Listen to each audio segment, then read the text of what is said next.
Business Planning Basics, prepared for and presented at the 2016 Square One Entrepreneurship Training Program. Square One is a program of the Center for Emerging Technologies. CET is an affiliate of the Cortex Innovation Community. Square One is funded in part by the Missouri Technology Corporation. So here's what the agenda is for tonight. We're going to discuss the business plan basics, identify and discuss the major components, and present features of a good business plan. I think what I'm going to do today, I thought about this and I said, I think I'm going to, as Franklin Covey said, start with the end in mind. And I'm actually going to talk about the features of a business plan, simply because quite often that's the last part, and I never get to it yet. It's one of the most important parts. Let me just get to it back here.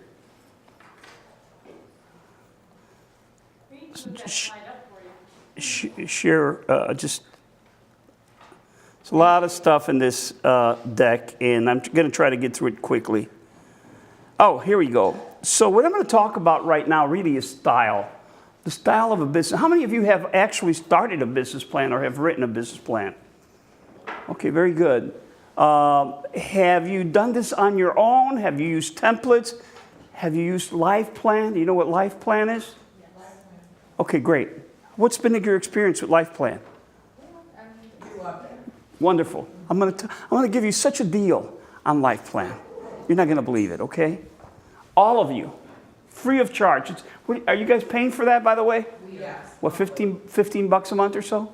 Yeah, something like $14.95. Yeah. Okay, I'm gonna give you such a deal. It's going to be $0 for 90 days for you guys, only because you're here today. But wait, there's more.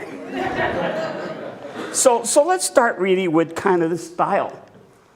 And to me, I think this, so these are, you all know, it seems like a lot of you know what a business plan is all about. So we're just going to talk a little bit about what are the features of what makes a business plan a good business plan. So it's based on facts and practical stuff. It needs to be well organized with a table of contents. And we're going to go through this in a minute. Everything needs to be numbered. Make sure you have pages are numbered, because the reader wants to be able to refer to a comment. They want to be able to say on such and such a page. And there's nothing that I hate worse than having to try to refer to something and it's in the middle of a business plan. I don't know, where. And I have to put down what section. I actually have to write down the part. That kind of is bothersome. It needs to look professionally. Make sure the language, it's in English, or if it's in Spanish, but so you have good professional language. I mean, we laugh about that. I'm actually going to give this presentation in a few months here in Spanish to the Hispanic Chamber of Commerce. So, appearance, it needs to look professional. And the length, I don't think it needs to be that long. You ladies who are working, it's a Joy and Jane, is that correct? I got that. So how You're the only one. For an older man, I still have my brain cells up here. So how long is your business plan? How long is you? Like 20. That's good. Yeah. That's good. And that's the one good thing about Life Plan. It pretty much it limits you. It doesn't limit you, but it really gives you a good guideline as to how long a business plan should be. I don't think it should be anything more than that. And Christy made the comment about the business model canvas, which is a great tool, but it's really not a business plan. And even though Steve Blank, the guy who kind of developed these things from Stanford in the Entrepreneurial Center there, believes that this could, and a lot of his acolytes believe that that particular product or tool can replace a business plan. It's not. Partly is because the people that you're going to be directing a business plan to, many of whom are bankers or individuals who are investors, they're business people and they're used to seeing business plans. They're not used to seeing business model canvases. They want to, particularly on the financial parts, see something that's a little bit more meaty, where you've got assumptions that you can back up, that sort of stuff. So the business plan is important in that respect.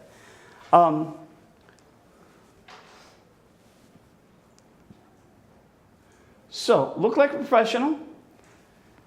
When you have this business plan, look at it this way. It's a reflection of who you are and your professionalism. So you got to make sure that this thing is written well. and it impacts your credibility. So I saw something the other day, and I don't mean to say this politically, but I'm going to bring it up, where Bill O'Reilly, of all people, was getting on Donald Trump's back because he told Donald, Donald had made a statement, and he said, well, you know, Donald, he said, that's not true, what you just said. It's nothing in here, what you said is true. And Donald Trump said, well, you can't blame me for that. You know, I says, I read a lot of stuff, and I just heard this on the radio. I saw it on the internet, you know. Remember, you guys are not Donald Trump. You're not going to get away with that stuff. You're not going to get away with it. You got to make sure that if you write something in that business plan, that you can back it up. Don't just say, when someone says to you, well, where'd you get that information? Well, I got that from the state, or I got that from such and such a database. So it's got to be true. Just make sure you understand, you read it, and that you're able to defend your assumptions. The language needs to be simple and direct. Don't use terms, I don't, you know, like fantastic, grandiose, great, wonderful. This is brilliant. Avoid those things. They're just subjective comments. Focus on facts and specifics. Use business terms. Explain the industry terms and acronyms. Limit tech explanations. Certainly no slang. You know, always write in the third person. Don't say, I'm going to do this, or just use your company name. If you have a company name, the company will, or easy come, easy go company will. You know, that's the way you need to refer to this in your business plan. Write in the third person. No slang and parochialisms you should not have. Colloquialisms, I should mean. It should not be in there. Well, in this, say 12-point font is the most popular, so probably want to stick to that. Below 12 points, you're having the reader's having difficulty reading some of those items. I mean, you could get away with 10, but 12 points is fine. Make sure you got your format correctly. By the way, if I'm going too fast on this stuff, I know you're listening to me, and I really enjoy that I've got your full attention. But if I'm going too fast through this, and I think you guys have copies, let me know, you know. Leaving out white spaces, number the pages. That's so important. These things seem simple. Yes, sir. I guess it's somewhat related to appearance, especially if you're embedding images. What is the recommended maximum file size for such documents for email purposes? Oh, I have no idea. Whatever your system is able is able to handle and send out without causing problems or time. You know. I've heard like a megabyte or less or something, but I don't know if that's like too small. Does anybody hear anything else? Yeah. So first of all, always if you're going to send your thing online or by email, send it as a PDF, not as a Word file, and most people nowadays have internet access that anything under 10 megs should work. Larger than that, you're running the risk of the file wrapping completely or not at all. Yeah, and were you talking specifically about graphic items? Is that what you're referring to? Things, or just a narrative? Because narrative, if you send in PDF, usually you don't have a problem with that. I'm thinking about the number of like charts and such you embed, depending on the quality of those images, it can quickly estimate size. So I'm just curious what a good rule of thumb is. Yeah, I mean that's a good question. I thank you, Harry. I don't have. You can, if you have a bunch of graphics, insert them as pictures rather than as files, right? Or as like Excel files, and it should keep your file size down. Test it with a friend. Some standard email protocol. Who gets blocked and who doesn't. I'm sorry. What did you say, Chrissy? Just test it with a friend. Yeah. I thought you said that. Just know also Gmail accounts, because they route through various different servers, can sometimes get blocked if you're sending to a big corporation. And I just want to second that, because that is so important. Always have a second set of eyes. Share the contents. Share what you've written with someone else to look at it, not only in terms of spelling, but in terms of content. You should have different types of reviewers. Some whose capabilities in the English language and writing you trust, as well as if you're a business person, someone who knows about business. If you're a tech person, someone who knows about tech. Some of the people that have the most difficulty writing these business plans quite often are brilliant people, technology people, scientists and engineers, but they have a hard time putting words on paper. But there's so many tools out there right now that are extremely useful. So it's important that you have a second set of eyes. Hey, can I build on that, please? Yes, sir. So also, it's a good idea that if you do it on PC, make sure it reads well on a Mac and vice versa. Yeah.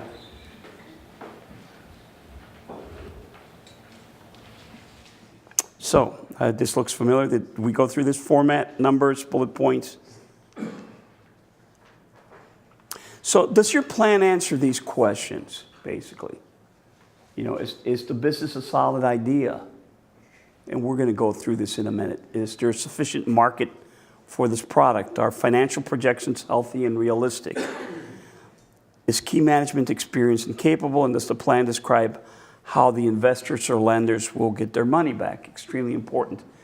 For those of you who have done a business plan, what parts of the business plan, if you can share, were the most challenging for you? Yes. Forecasting revenue without customers. Yes. $1 billion. Yes. Anybody else? I was gonna say the same thing. Anybody else? What about doing the market analysis? Yeah, we've had trouble with that. You've had trouble with that. What is your business? Custom door plate, Okay, what is your business? retail surveys. In your business? Medical diagnostics, but the challenge with the market research is there's a lot. There is a lot. You've got to be able to call it. You got to make it specific to what you've got. Okay, so now, so here's an opportunity for me to talk to you about some of the services that the University of Missouri offers. So we have a guy, several people, who all they do, well, I shouldn't say all they do, one of the main things that they do is financial projections. And they can help, and our services are free. My business card is over here. If you fill out one of these, you get this for free too. Another bonus. So financial projections is a challenge, and particularly trying to develop, a baseline as to what you have. That takes a lot of thought. The other thing about this is that there's something called benchmarks. You all know what benchmarks are? And so we have access to RMA, BizStats. A lot of this is free. You won't get it for free, but we can get it through our services for free, which will allow you to look at what other businesses, if it happens to be in your area, or similar businesses, you can always use kind of a proxy business, have been experiencing. What's been their history in terms, and so there are samples of businesses that will show what their profit levels are, their revenue levels are, and you can compare it to.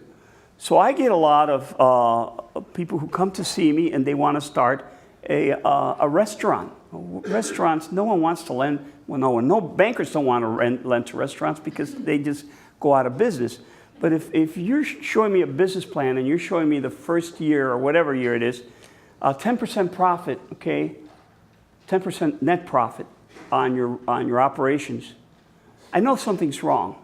And how do I know that? Well, I have these benchmarks that show what the industry standard is. So that's one way of knowing, after you develop your stuff, that's one kind of a sanity check to see where you may be with respect to your projections of profit, revenue, so on and so forth, okay, and costs as well. So brick and mortar, that seems a little bit easier, but what about with tech companies that may not have, do you guys have information on? There's some specialized stuff out there that you can't find, yeah. Again, I think the guy you would need to talk, his name is Aldis Jakubowski. He's my colleague, and working with Aldis, we can help you get there. The most important thing, aside from the numbers, is the assumptions. Do these assumptions make sense? Does the market support that you say there? Have you done sufficient research for the market to support these assumptions? I mean, that's really kind of what, all in all, it's really a business question, you know? I kind of like to say the thing about business is that, you know, business is about taking a risk. And it's about uncertainty. And it's a funneling process. When you start out, there's a lot of uncertainty. And you start reducing that uncertainty as you get information. And as you reduce that information, you're minimizing risk, right? Really, that's what this is. It's a process of minimizing risk and reducing uncertainty. So that but you're always going to have some uncertainty, even once you have business going. But in the beginning, this is what you're trying to do. This is what this exercise is. And in addition to that, this particular document, this product that you have here, has to do with convincing in a compelling manner an investor or a banker or partners that they ought to invest in you and your team and your product or service. Is that correct? That's what this is all about. And I'm not suggesting that we try to fool them, but you know, there's a lot of smart people out there who are going to be looking at your this particular product, and they're going to be they want to be able to feel comfortable that what you've got there is a compelling message, that it makes sense, and not everyone's going to buy it, but if you can somehow through this, which is one of the many means, convince them of that, you're that much further along. Yes, ma'am. What would you suggest, or rather, do you think it's a good idea to use endnotes or footnotes when you have a lot of assumption built into your marketing? Yes. If you have a lot, and I think that needs to be in the appendix. I don't think you want to interrupt the flow of your document with a lot of footnotes. That to me just bothers the heck out of me. But that is good. Again, we're not writing a dissertation, okay? But it is important to footnote and to source where you get information.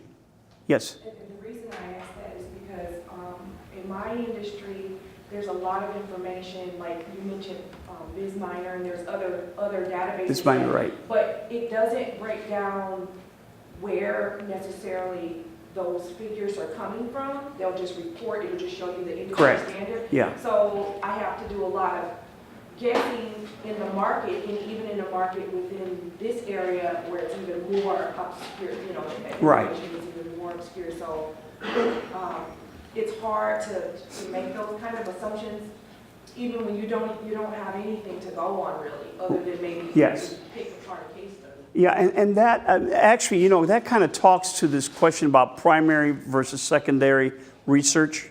That's why primary research quite often is much better. That's why, I don't know if you guys have gone through customer discovery. Have you talked about that and why that's so important? Because that is primary research. And you're actually talking to your customers, and you're quite often pivoting in terms of trying to figure out, you start off thinking, you're making this assumption that this particular customer is the one you want to be reaching, when in fact that may not be the individual, you know. It may be an integrator, rather than, say, in the case of agriculture, it may be an integrator, like a Bunge or Cargill, rather than a producer, for example, right?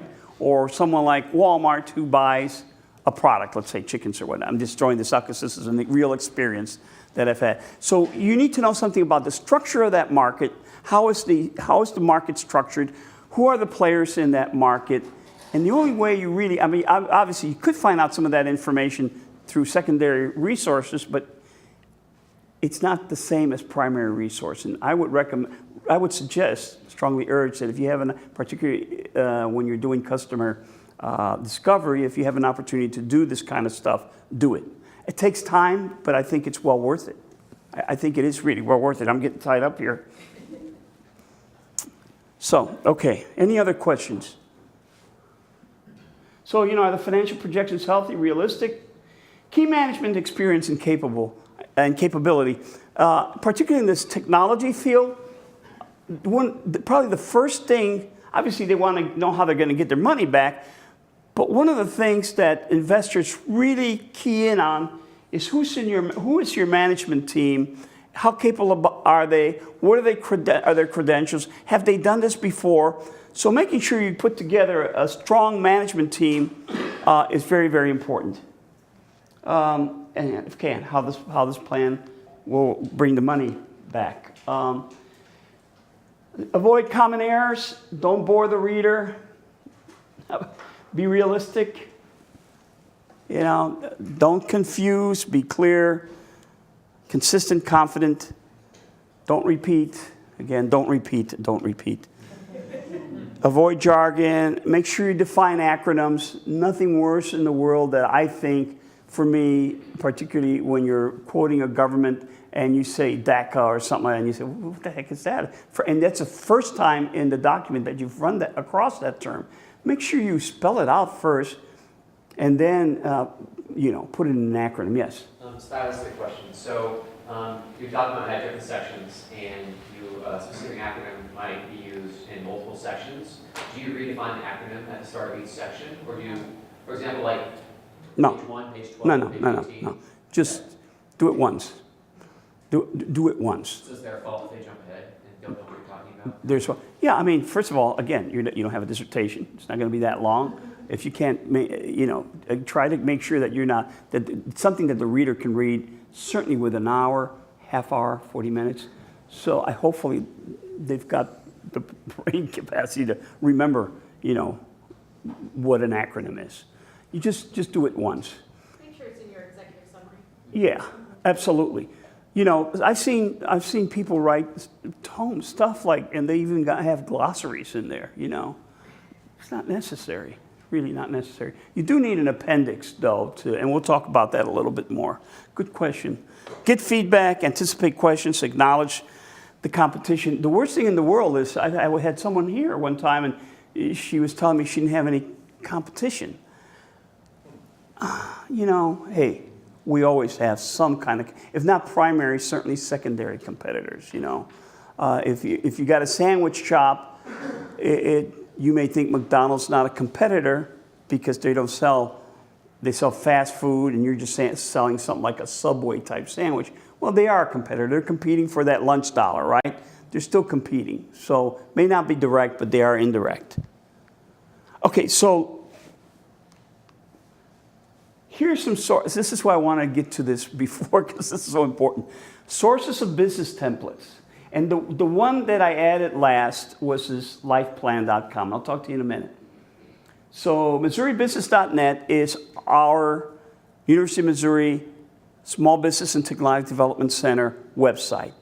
All kinds of great resources there. Rebecca, I think you've had an opportunity to check that out. Yeah, what's been your experience? That was where I got the sales tax information. Yes. Yes. Okay. That was fairly straightforward. Yeah, there's a lot of information there that's extremely useful. SCORE, I don't know how many of you are familiar with SCORE. It's supported by the SBA. It is for retired business people, executives primarily, who come together and help small businesses. And they do that on a volunteer basis. Unlike me, I want to get paid for it. A reference for business.com, business plans. This reference for business.com is a tremendous resource. If you guys have, look it up, when you get a chance during the break. Not now, but later on during the break. It's what it is. It's a series of volumes of business plans. You may not be able to find your specific business plan, but you'll find something perhaps similar. There are real business plans, most of them. So you get a feel for what these things look like, what it entails. Most of them are no more than 20-some pages or so. So I would recommend that you take a look at those. And obviously, you don't want to just scratch out the name of the company and put your name in there. People do that. But it's just a template for your use. An example. I don't know what that second to the last one is. That was there. But this last item, lifeplan.com. And I think you ladies are using LifePlan. Why don't you tell us a little bit about LifePlan, if you can? Yeah, so what we like about it is, for one, it helps keep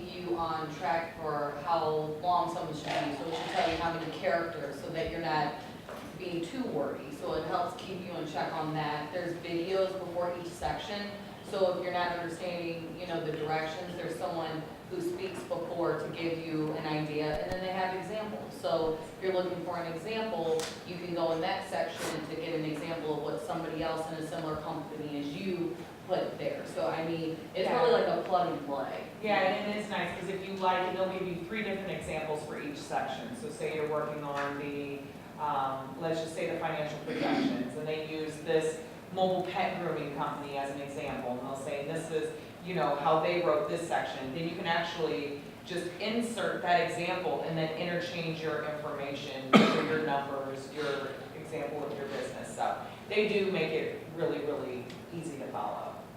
And we did it for our heating and cooling business and Pennsylvania. We've used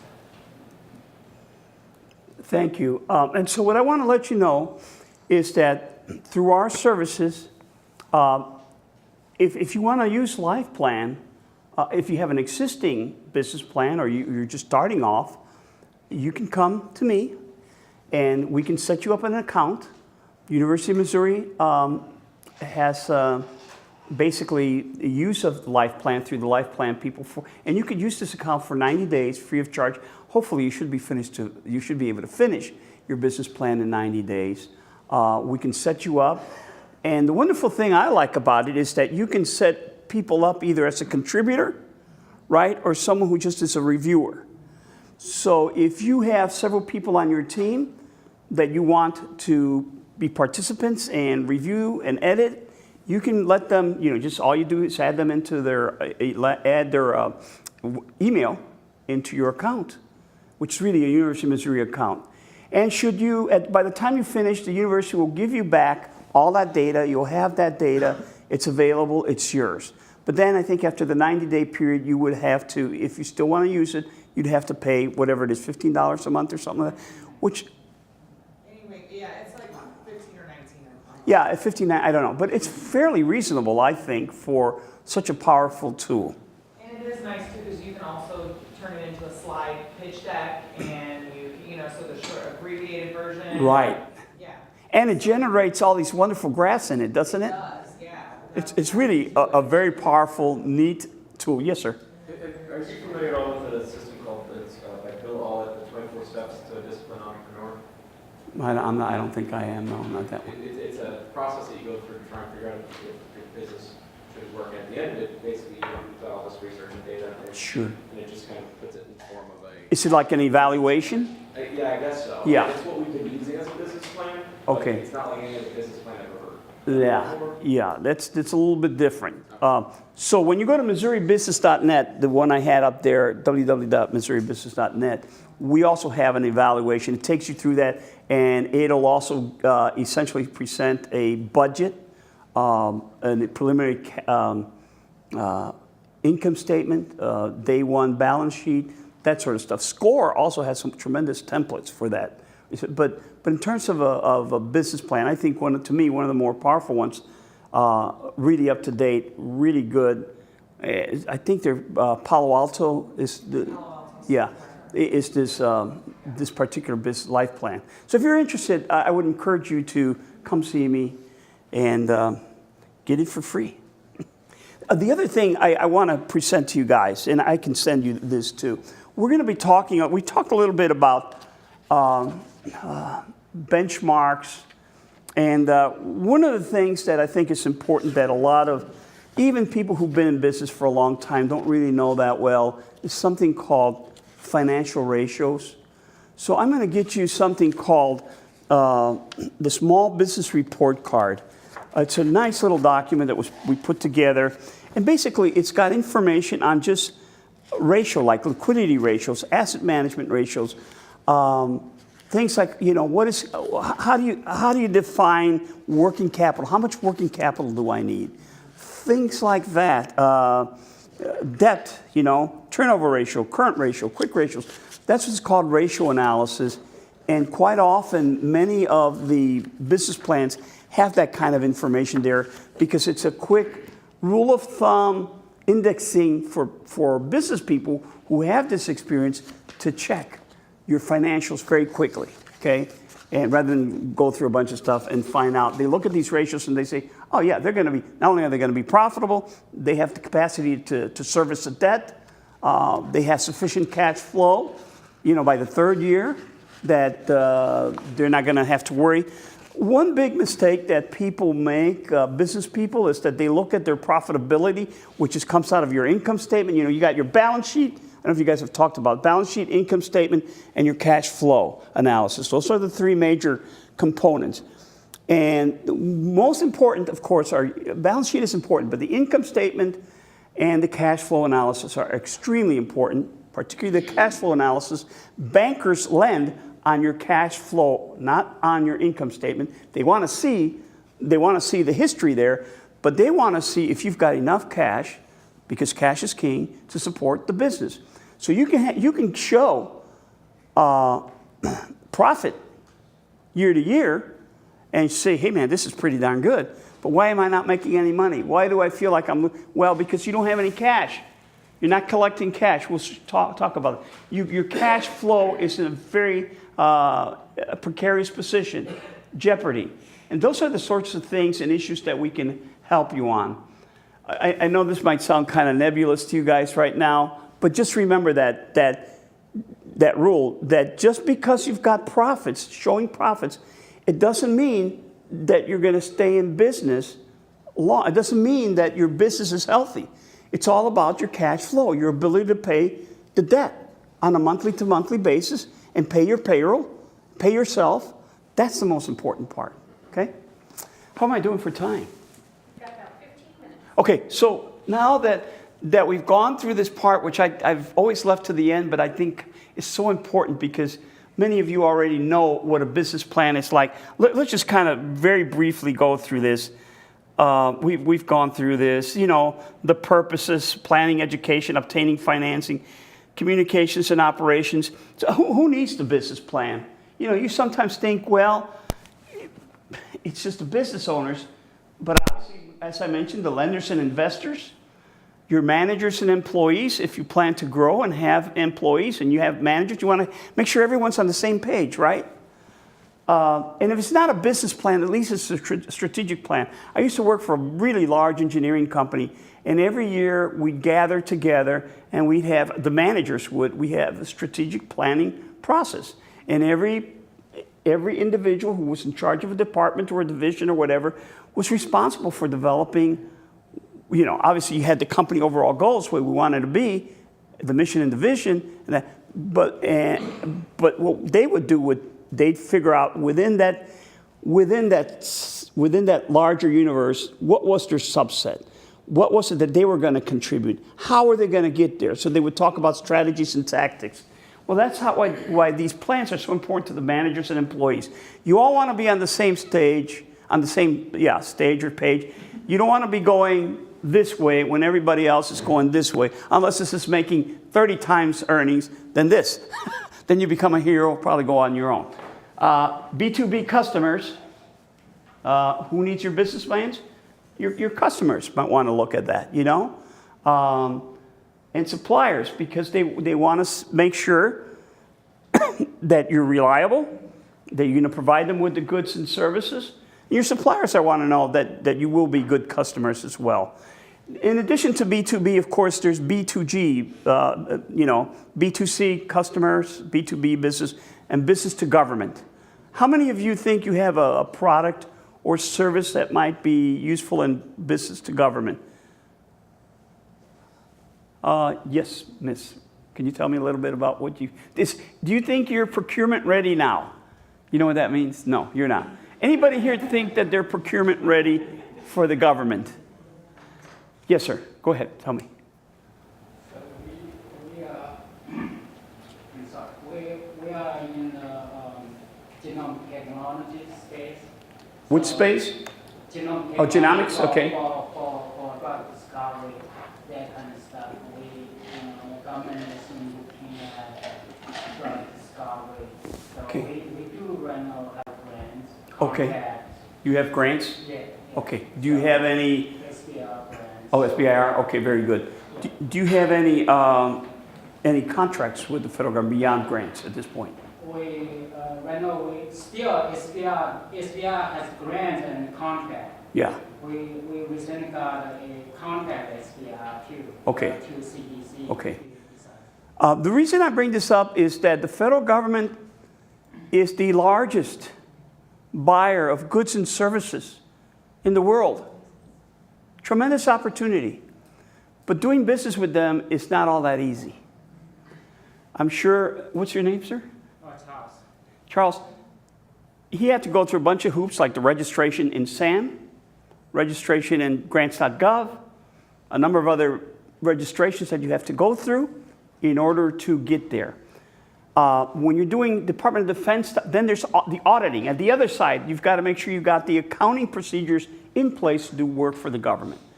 Department of Defense is, of all of these, they're the largest, the most, the biggest. And so wonderful opportunities there. So when you're getting ready to do some work with the government, if that's what you want to do, and you've never done that before, that's another service that we provide through what's called the Procurement Technical Assistance Center, PTAC. Are you familiar with PTAC? Yes. Okay. I was going to say, piggybacking off of what you just said, Yes. I think once you are, the process has been cut, I think by a third now to set yourself up. But then also, once you're set up, I think it's easy. And then not only that, even if you decide, well, I'm going to go through this process, but I really am not going to fight for, or go through the whole bidding on contracts to get work from the government, it still looks great for other bids for B2B. Yes. Because they recognize that you've been verified.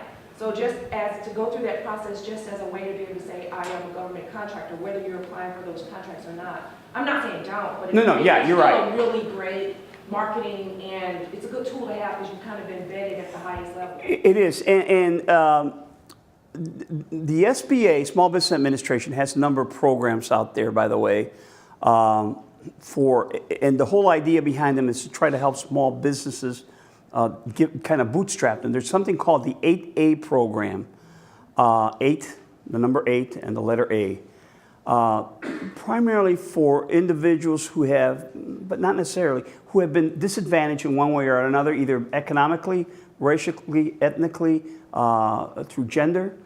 And so you ought to look into that if you get an opportunity. It's an 8A program. It's like an 8 or 9 year program.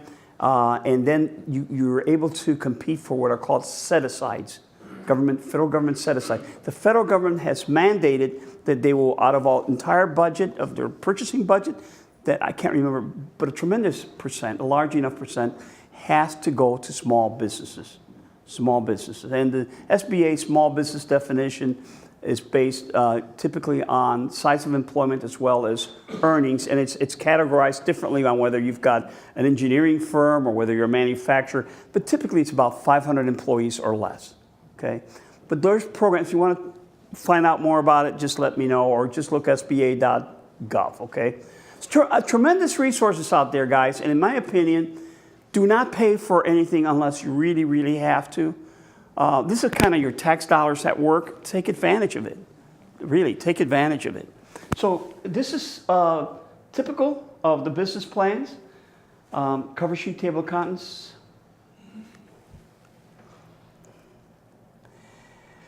So the executive summary, typically you have an executive summary, and again, I'm going to go through this very quick. I probably won't get through most of this. But you've got an executive summary. It should only be a page to 2 at the most. And then highlighting everything you said earlier. And then you should have the meat of the stuff following. Some people ask me, well, should I start with the executive summary first? Or should I do the business plan and then write the executive summary? Or should I do them both at the same time? To me, it has to do with your style and what you feel most comfortable with. I'm the kind of person who likes, when I write anything, I write in bullet points. First of all, I try to create the skeleton, and then later I add the flesh. So when you're writing the skeleton, that really kind of goes into your executive summary, you know? So I guess I would have to say that I write the stuff, and I kind of go back and forth, and I borrow. In Life Plan, they start with the executive summary, don't they? But they do encourage you to do your other part and come back to Right. it again. Louis, Yes, sometimes, if I'm stuck, it's easier for me to write an outline. So I'll write an outline. Yes. The outline will become the table of contents. And Yes. basically, I love the way that you said that. You take the skeleton first, that's essentially the outline, and then, I'm always writing notes down as I go about my day. So a lot of times it's very easy to just pull those notes together, and I find out I have more material for the plan than if I were just to sit down and write it cold. It's just that Right. different people, different styles, different ways of looking at it. That's very true. That's very true. I really do. Thank you very much. You've got to put your major ideas down first, your major bullet points, and then later on, you start adding more to that. It's like baking a cake in a way. You've got all these ingredients, and then later on, you're really baking the cake. Yeah, putting it together. Cake still tastes good. The cake's, yeah. It has to do with what kind of ingredients you got in there, in part. So business description, how am I doing for time? Got about 10 minutes. Oh, so business description, by the way, I really am enjoying the fact that you guys are asking questions and contributing. That's really great. So the business plan sections, there's a business description part. It should have things like, what's your company name? How is it structured? It's an LLC, an S Corp, a C Corp, sole proprietorship. That it should be in there.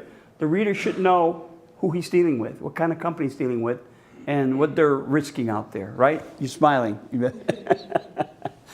There should be something called a mission statement. So I found something here. See my glasses. From Harvard Business Review recently. Oh, wrong glasses, that ain't gonna help me. Oh, here they are. And it's, I can send this to you too. Your company's purpose is not its vision, mission, or values. Let me just kind of read some of this stuff to you. A vision statement, how many of you know what a vision statement is as opposed to a mission statement? What's a vision statement? Yes. A vision statement is where you expect to be or would like to be in the future versus a mission statement, which is what you need to do. Correct. Very good. Everybody agree with it? Everybody hear that? When you develop or write a vision statement, it's like you're closing your eyes and you're wanting to see what is it that you want this business to be, right? And the business and the mission statement's a little bit different than that. Then you also hear about values. Values is described as the desired culture, what it is for your company. As Coca-Cola puts it, they serve as a behavioral compass. Coke's values include having the courage to shape a better future, leveraging collective genius, being real, and being accountable and committed. So, values provide the compass. Principles give employees a set of directions.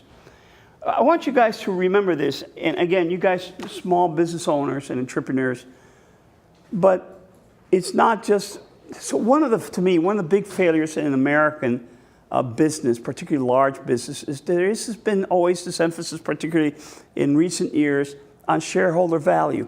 That is extremely important.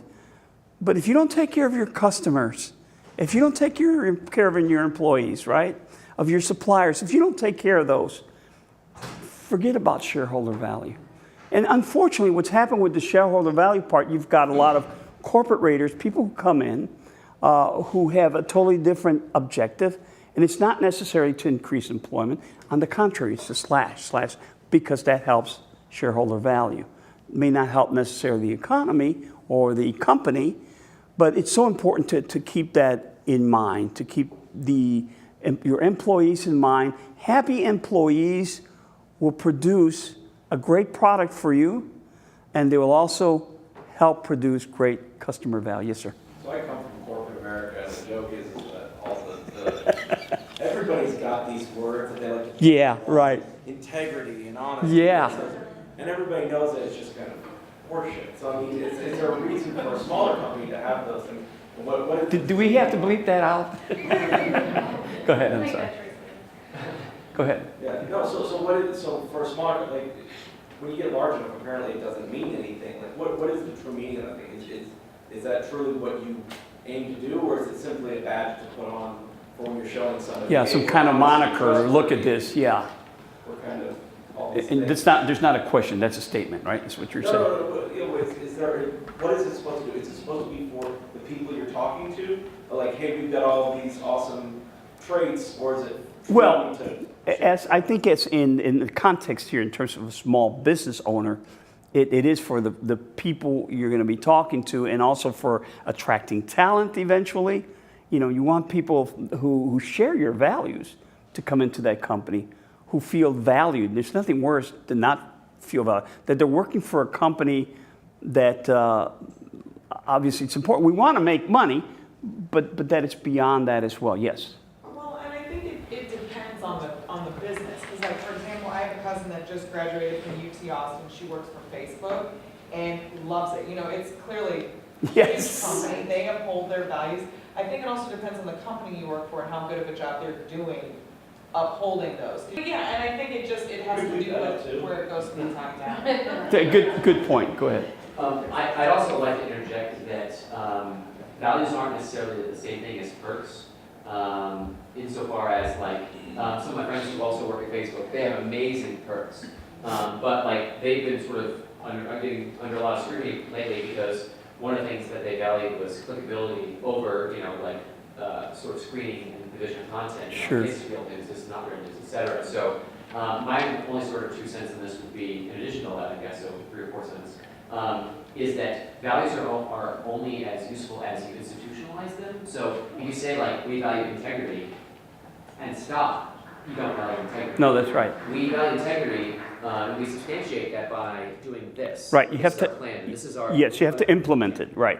And that is the shortcoming of the failure of a lot of businesses. It's just words. And you certainly don't want that. Another comment. So one of the worst companies actually to work for, and maybe that, and I'm not saying anything here that's not in the public domain, so to speak. It's right here, and I don't know, they have a lot of turnover, but in terms of not having some of the, it's Express Scripts. I don't know if you guys have heard that or seen that, and I have a lot of friends who've worked for it, and it's a tremendous company. It's been very successful, but apparently as a place to that engenders some of this stuff, it's not there. Yes, sir. I was actually going to mention something before Michael said it, but I'm just going to piggyback off what he said. I think what your question surrounds is platitudes. And for anybody who doesn't know what a platitude is, please look it up. And No, we don't. the way to kind of figure out if you're dealing with a platitude or not is, can I replace another company's name in here and it still says the same thing? So basically the whole idea behind it is you want to explain how, not just that. Right. It's kind of the old cliche of someone who has integrity doesn't have to tell you. So I have like a minute and a half left, and I just want to leave you with one last thought. I know you guys are entrepreneurs, right? And I just want to leave you with this idea of, to me, what an entrepreneur is. I like to use what's called the Christopher Columbus model. I know Christopher Columbus has had a lot of bad rap lately, but the reason I like using Christopher Columbus as a classic entrepreneur is because, first of all, what did Christopher Columbus have? He had a vision, right? A vision. That's what an entrepreneur needs, a vision. Obviously, he was passionate about it. He was persistent. He was patient, and he was proactive. He did the things that needed to get done to get things done. The other thing he did, in addition to that, was he surrounded himself, or I shouldn't say, well, he surrounded himself with the right people, but he had the proper endorsers. So he had the King and Queen of England, of Spain rather, who were able to fund this venture for him. So he found the funding to be able, he convinced them in a compelling way, told them, you guys are going to be rich, and that was sufficient, and he got them to do that. Then he was proactive enough, okay, to marshal the resources to go out there on this adventure and fulfill his vision for himself and his benefactors. And finally, he implemented this plan. Now, yeah, we know he didn't really land in India, but he opened up a whole new world, and that's where we're here today. Thank you very much.